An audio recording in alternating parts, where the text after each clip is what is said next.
All right, how's it going, everybody? My name is Cody Rothwell, and I am your host here on The Mystic Shift. Now, some of you may have read my book, The Mystic Shift, Christianity Beyond Religion, and several of you have actually reached out to me and told me that you've been encouraged by this book, and it's because of you that I wanted to start this channel. Now, some of you may be looking for a spiritual community that's not really focused on doctrine and religion, but really is focused on relationship and really kind of delving into our own personal relationship with the divine and with each other. And so this is why I wanted to start this channel. So a little background for me, I've been practicing mysticism for the last 14 years, ever since my spiritual awakening, what I call my salvation experience. That required me to go through a 4-month depression where I died to my former self as an evangelical Christian, and I was reborn, as I would say, in Christ, or reborn into a new consciousness. And ever since then, I've just really dug into mysticism. For the last 8 years, I have focused specifically on Christian mysticism. I had a little previous experience with that in the past, and it's that now in which I was called. And then just this last year, I worked with a Christian mystical teacher, and I learned really how to contemplate and meditate as the tradition teaches.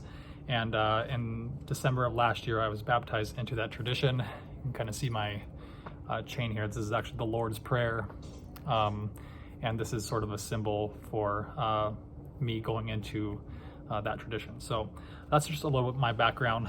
I grew up an evangelical Christian. Many of you remember me as that.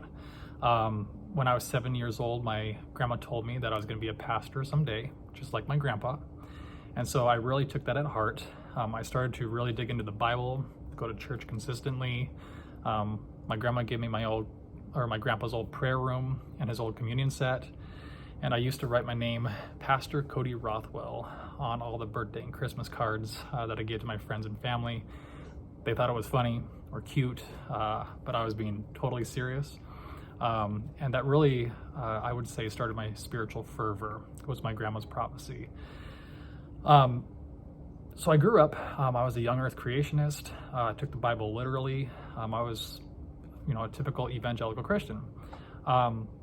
But I still had this spiritual hunger. I wanted to know God at a deeper level. I didn't want to wait till I had to go to heaven in order to know God. And so when I went to college, this opportunity came. And my mind expanded, and I learned about a bunch of other denominations and what they believed, and a lot of them were very different than how I was raised. And I learned about other faiths as well. And so this really started to expand my mind towards sort of a common spiritual pathway. I had 2 major revelations when I was in college. The first one, I was taking a class called University Foundations, and we were reading C.S. Lewis's book, Mere Christianity. Now, some of you may have read that book before. And in it, he has a chapter that talks about the Christian vices. And he said, the complete anti-God state of mind, where all other vices fall under. So this is the ultimate vice. It's not drinking alcohol. It's not having premarital sex. It's not doing drugs. That's how we were taught. Those were the worst things you can do growing up. It's none of those things. It's actually much deeper. And he said the anti-God state of mind is pride. And it got me thinking, wow, I have a lot of pride in my life. I have pride in my religion, for sure. I have pride in my sports teams, which was the Sonics. I have pride in my country. I have pride in my political affiliation. I have pride in my accomplishments, and on and on. And in this country, we are taught that pride is actually a virtue. Yet every spiritual teacher from every tradition says that pride is an anti-God state of mind. It's not a virtue, it's a vice.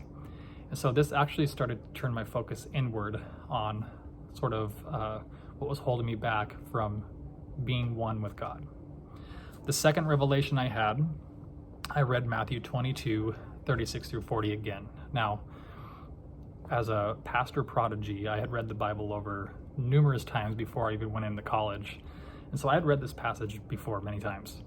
However, when I read this during college at this time, it was like I was reading it with a different set of eyes. And in it, Jesus says the two greatest commandments when asked. He said, love the Lord God with all your heart, all your soul, all your mind, and love your neighbor as yourself. Those two. And he says, all the law and all the prophets follow under these two commandments. So basically, Jesus is saying the greatest commandment is love. If you were to do anything as a follower of Christ, it would be to love. This really started to revolutionize my own spirituality, and it put me on what I call the mystic shift, the title of my book, Christianity Beyond Religion. In 2008, I went to Spain on a study abroad trip, and there we learned and read from the mystical writings of Saint Teresa of Avila and Saint John of the Cross. So I was introduced to the Christian mystics and to contemplative prayer, to silence, and just the power that brings. And I learned that in order to hear from God, you can't be the one talking all the time, or thinking, or feeling. That you have to actually let go and go into the silence in which God speaks. It's the space in which God speaks. And so this, again, kept me going on this mystical switch. In 2010, as I mentioned, I went through my dark night of the soul, where I died to my former self. I was going through the 4-month depression, and all the spiritual practices I had learned up to that point were not helpful. Contemplation was. And then I remember I was student teaching at the time, and I decided to focus on my step. I was running off papers for my mentor teacher. And so when I took a step, all I did was focus on that step, nothing else. And the strangest thing happened. All my suffering went away, briefly, for like 1 or 2 seconds. But it did actually give me a sense of relief. First time in months. So I did it again. I took another step, and the same thing happened. And so I learned present moment. That was a super powerful shift as I focused a lot on the future, a lot on the past. And I realized that no, God is here right now in the present moment. So at that point, like I said, I died to my former self as an evangelical Christian, and I was reborn as I would call myself a spiritual seeker. I didn't call myself a Christian at this time. I was embracing other religions though. I brought in and I learned from Buddhism and the causes of suffering, what you can do with the Eightfold Path. I learned from the New Age religions, and of course I learned from mystical Christianity as well, and other traditions as well. And it wasn't until 2014, when I was in Mongolia, that I finally recommitted and I rediscovered Christianity as a pathway, as a mystical pathway to God. And so my book talks about that journey, and in my book I also give 10 mindset shifts of what I went through going from my former self to my new self. And I wanted to read off sort of some of these changes that happened to me. Okay, so my old self as a evangelical Christian, I focused on my religion about God. Whereas my new self, as more of a mystically minded Christian, I focused on my relationship with God. So before it was a relationship, or it was a religion about God that I focused on, but now it's a relationship with God. My old mindset, I was driven by fear, guilt, and shame. Hell drove my theology, and that's why I was very anxious for myself and for other people. I wanted to save them because I didn't want them to burn in hell. You know the story. My new mindset, however, all that fear left.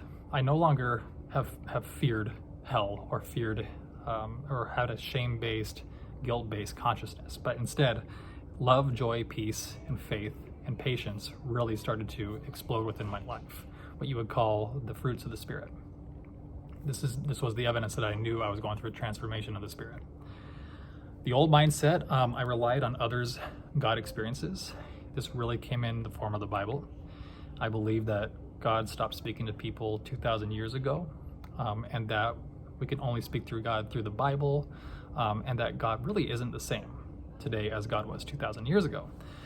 My new mindset, however, said that's not true, that God can speak to you today and God can speak to you in new revelation as well. And I was desiring direct God encounters. I wanted to have an experience like Moses, or like the prophets, or like John the Revelator. That's what I wanted. The old mindset, there was a focus on beliefs, that beliefs were the most important thing of your faith. You believe this and you're good with God. And I sought to convert others to my beliefs. That was our mission. My new mindset, though, focused on inner transformation, metanoia. My old mindset, I focused a lot on the afterlife. This world didn't matter. It's going to hell anyways, so you don't have to worry about really taking care of it. My new mindset, however, I began to realize the importance of this world, that my children, my grandchildren, my great-grandchildren, and on would inherit whatever I left behind. And so this world, and that helped me with the present moment living, this world is important, and you have a reason for being here. It's not to go to heaven when you die, but it's to be here right now. You have a mission. The old mindset, I focused on the fact that I was a sinner. And so again, a lot of this guilt and shame. The new mindset, though, I no longer thought that, but I saw myself as a vessel of God, and I saw everybody else as a vessel of God as well. My old mindset was focused more on the concepts about God, what you call cataphatic spirituality. So images versus concepts to understand God. The new mindset, however, was focused on the mystery of God, what you would call apophatic spirituality. The Eastern Orthodox Church does a really good job at this. So do the Quakers, and there's several others. But it's more about the mystery and letting go of your thoughts, letting go of your emotions, because that's not who God is. That's your human vessel. You call your human faculties. But God is something that's beyond all that, that you can connect to, but you must go beyond the mind and the emotions. And the old mindset, I believe there's only one true religion. And my goal and my job was to convert everybody. My new mindset, however, I started to see other various spiritual pathways, and that they all were kind of aiming towards ascension to oneness with God or the divine, whatever you want to call God. So those are some of the transformations that I went through. And a reason I'm starting this channel, because I know some of you have gone through that yourself, or perhaps maybe your beliefs are changing, but you don't quite feel there's a community to back you and that you're at it alone. But I want to let you know, no, you're not. This channel is for you, and so we can connect, and you can connect with one another. So I should probably define what mysticism is, because there tends to be a lot of woo-woo behind it, that it's some kind of esoteric, new agey thing that has just fairly, been here recently. But mysticism is the core of every major world religion. So I'm going to give you 3 definitions. I'm going to read them off here.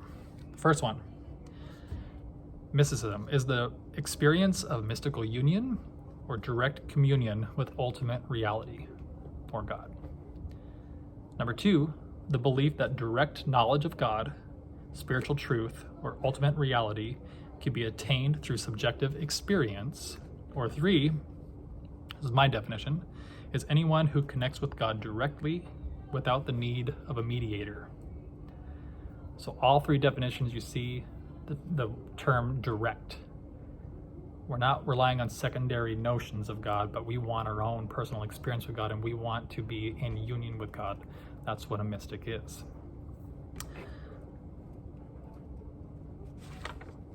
So, this channel. What is this channel about? Well, first of all, this is an interfaith channel. So this is not just Christian mysticism. I will be talking about it a lot because that is my expertise, and that is where the tradition I was baptized in the path I'm on. But I'm also going to bring in other traditions as well and show that, what Meister Eckhart says, the 13th, 14th century Christian mystic says, theologians may quarrel, but the mystics of the world speak the same language. This is also going to be a very interactive channel. The goal is to open up the comment section and to have you interact with me and interact with one another. This could be in the form of prayer request, of writing your reflections, of giving the blessings, of just connecting with one another. This channel is really for people that have been at it alone, because mysticism is growing in awareness here in America, but it's been largely forgotten for hundreds of years since the Protestant Reformation. But it's coming back thanks to Thomas Merton and others. So I wanted to really open this up and connect with you. And if you have any questions for me too that you'd like me to answer from a mystical perspective, be it Christian or non-Christian, it's up to you. Do post those as well, and on future episodes I'll answer those questions.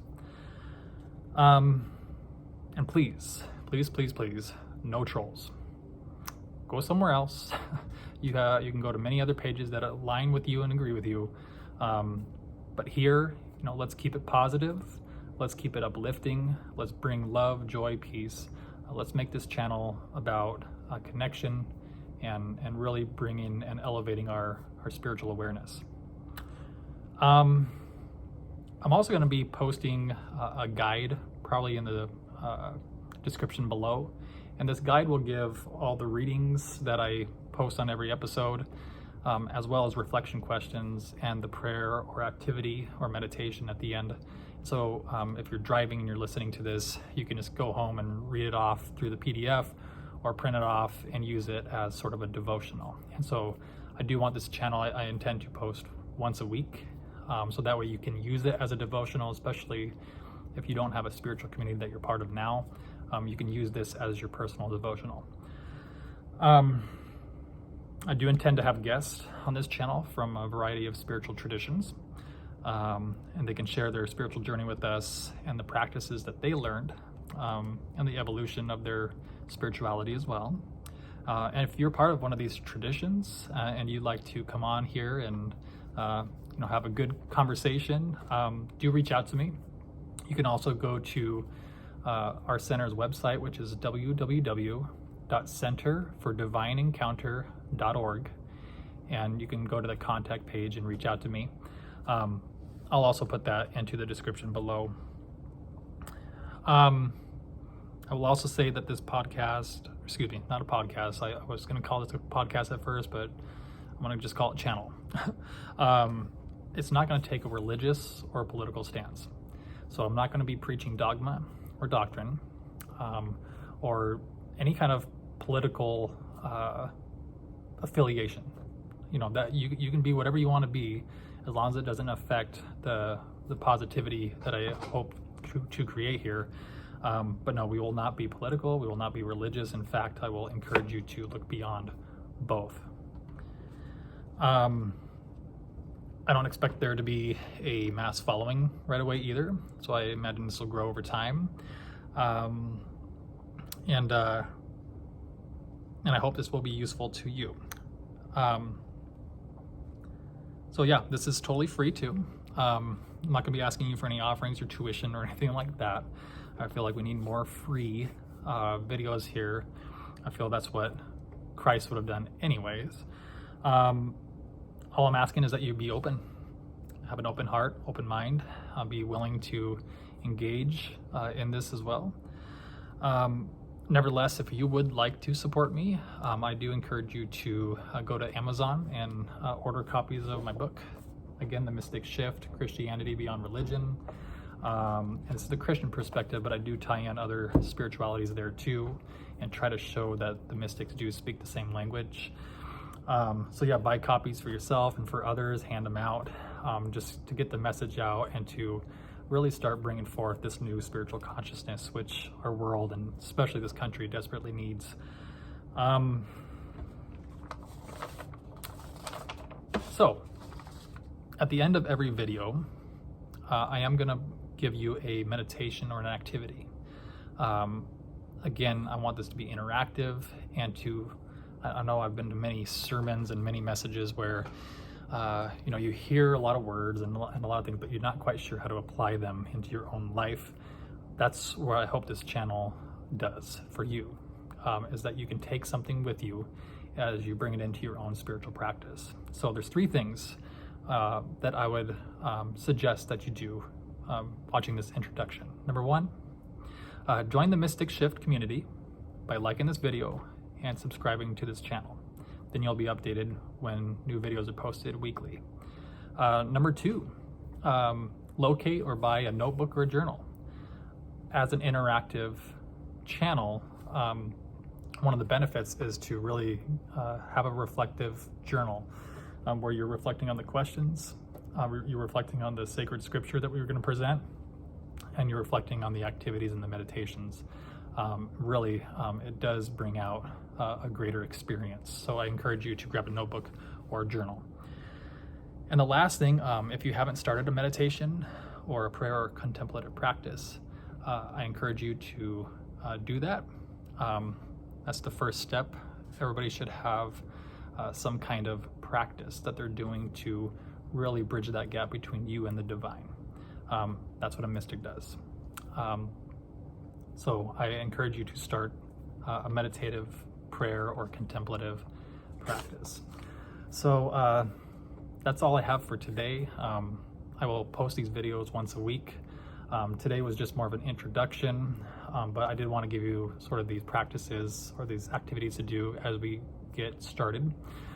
Reach out to me, comment below if you have any specific questions, especially how Christianity ties to mysticism, or how other religions tie into this, and how we can be interfaith and things like that. So, and any prayer request, any blessings, definitely write those below too. We have a whole team that can actually pray for you, as well as Reiki healers that will send their good vibes your way. So thank you for watching this, and I look forward to talking with you soon.